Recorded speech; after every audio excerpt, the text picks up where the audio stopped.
Welcome back to Talk Tensors, the show where we like to dive deep into the latest machine learning research. That's us diving deep. And today we've got a paper that really, it caught our eye because It's really interesting. it's an innovative approach to a problem that's, it's becoming more and more important as these large language models get bigger and bigger. Yeah. Keeping those massive models training smoothly, Yes. even when the hardware, throws us a curveball. It's a big challenge. As we're asking more and more from these LLMs, Right. we're pushing the limits of the systems we use to train them. Yeah. I mean, these models, they're so complex, so computationally intensive. They really are. We're relying on systems with like thousands of GPUs all working together. Yeah, you can't just train these things on your laptop anymore. No, not anymore. And the problem is the more components you have, the greater the chance that something could go wrong, Right. even with the best hardware. And that's where this paper comes in. ATTNChecker. Highly optimized fault-tolerant attention for large language model training. Quite a title. It is, but it gets right to the point. It's all about dealing with what are called soft errors. These aren't like catastrophic hardware failure, more like Look. glitches, Glitches that pop up during calculation. Right, like when you get a result that's infinity. Oh, not a number. Man, for the Yeah. data scientists out No, there. Right. Or even just a number so ridiculously large Huge. that it throws off the whole process. The whole thing. And you wouldn't think it, but these seemingly small errors, they can really derail the entire training process. For a whole LLM. Yeah. It's like imagine a tiny error in one calculation. Okay. And then it just cascades through the model. Like a domino effect. Exactly. Leading to just, nonsense results. So it's kind of like carefully building a house of cards, and then the slightest breeze comes along and knocks it all down. Exactly. And right now, the most common solution is, it's kind of like hitting the pause button. Like stop everything. Pretty much. Go back to a previously saved version of the model. Oh, okay. A checkpoint. Yes. And then start the training again from there. So it's almost like in a video game when you have to reload from a save point Yeah. every time there's a minor glitch. Exactly. And you lose some progress, which can be a real pain. A real-time sync. Especially with these huge LLMs. Yeah. It's a major bottleneck in the whole development process. Especially if you don't have unlimited computing resources. Oh, yeah. For researchers, smaller companies, it's a big problem. And that's what makes this ATTNChecker so interesting. It's this whole new approach to protecting the training from these errors. Very effective, very efficient. So what's the secret? How does it manage to do that? Well, they focused on the attention mechanism, Okay. which is, it's a core component of a lot of modern LLMs. Especially the ones based on the transformer architecture, right? Yeah.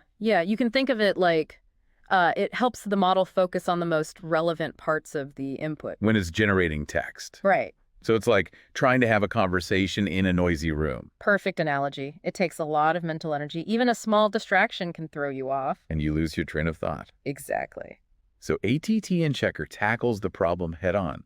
It doesn't wait for the errors to happen. No. It uses something called algorithm-based fault tolerance, or ABFT. To identify and correct those errors right as they're happening. So instead of waiting for that house of cards to topple, Right. it's constantly monitoring for any wobbly cards Yes. and making adjustments to keep the whole thing stable. That's a great way to put it. And ATTNChecker actually introduces this new technique called EECABFT, Which stands for? extreme error correcting ABFT, specifically designed to handle those really nasty INF, NaN, and near INF errors. Those are the real troublemakers. Oh, yeah. And to really understand how important this is, we need to look back at the history of fault tolerance in computing. Okay, so this isn't a brand new problem. No, not at all. Researchers have been working on this for decades, how to make complex calculations more resilient. Especially for things like scientific simulations or financial modeling. Critical stuff, Yeah. where even a tiny error can have huge consequences. Right. And the early approaches, they focused on hardware redundancy. So basically, having backup systems ready to take over. If the main system crashed. Yeah. But as systems became more complex, that approach became less practical. Right? Way too costly, way too cumbersome. Like trying to build a car with 2 of every part just in case one fails. Exactly. Works in theory, not so much in practice. And that's where ABFT comes in. Instead of redundant hardware, it builds the error detection and correction right into the algorithms. It's more like a car that can automatically detect and repair minor issues. While it's running, yeah. You don't have to pull over every time you get a flat tire. And ABFT has been used for a lot of different things. Right. But applying it to LLM training with all those extreme errors, That's the breakthrough. that's what makes this paper so important. And ATTNChecker, it's a big step forward in a field with a long history. And it could revolutionize how we train LLMs in the future. I think so. Okay, so we've talked about what ATTNChecker is and why it's important, but how does it actually work?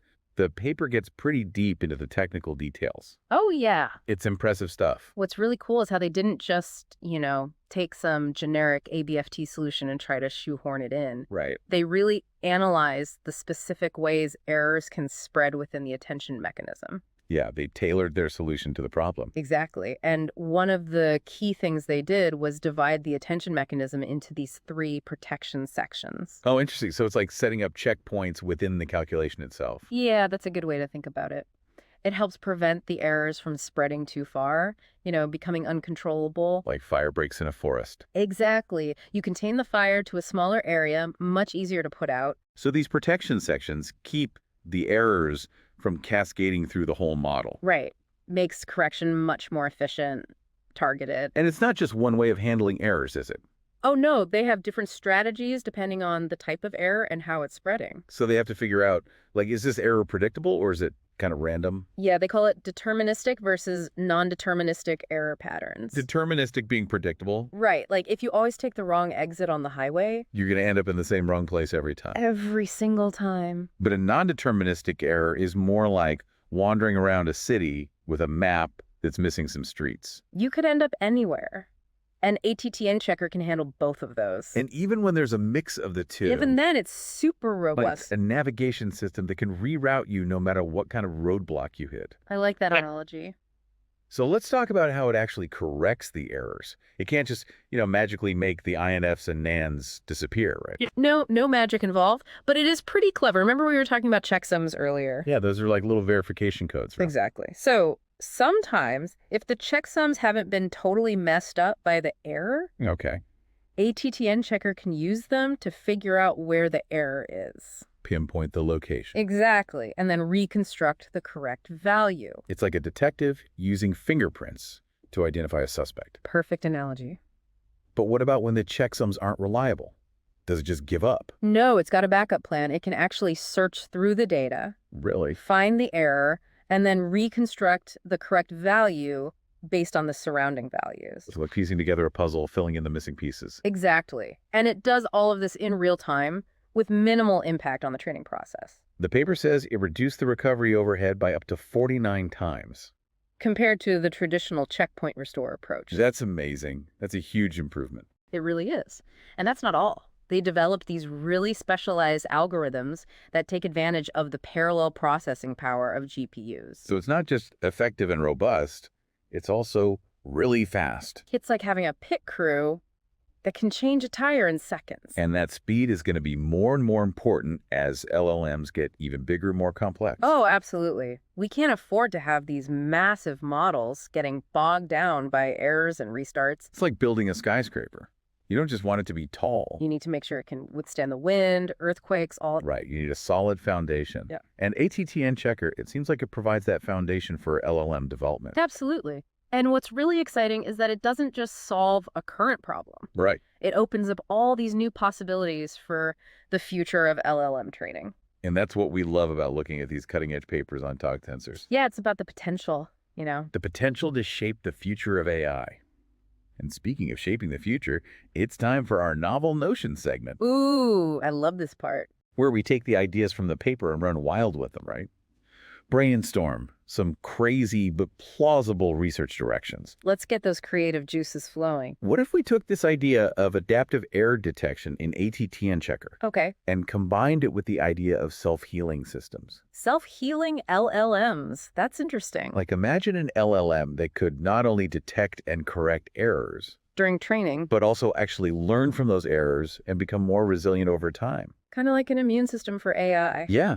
Constantly learning, adapting to new threats, making the models more robust with each training session. So the more they train, the better they get at avoiding those computational pitfalls. Like a car that learns to drive on a bumpy road. By adjusting its suspension. I like it. And remember how we were talking about predicting those soft errors? Yeah. What if we use those predictions to optimize the hardware itself? Now you're talking. That's a big idea. I know, right? Imagine a system that could adjust the voltage, the frequency, even the physical layout of the GPUs. Based on the likelihood of errors? We could squeeze even more performance and efficiency out of the hardware while also making it more reliable. This is starting to sound like science fiction.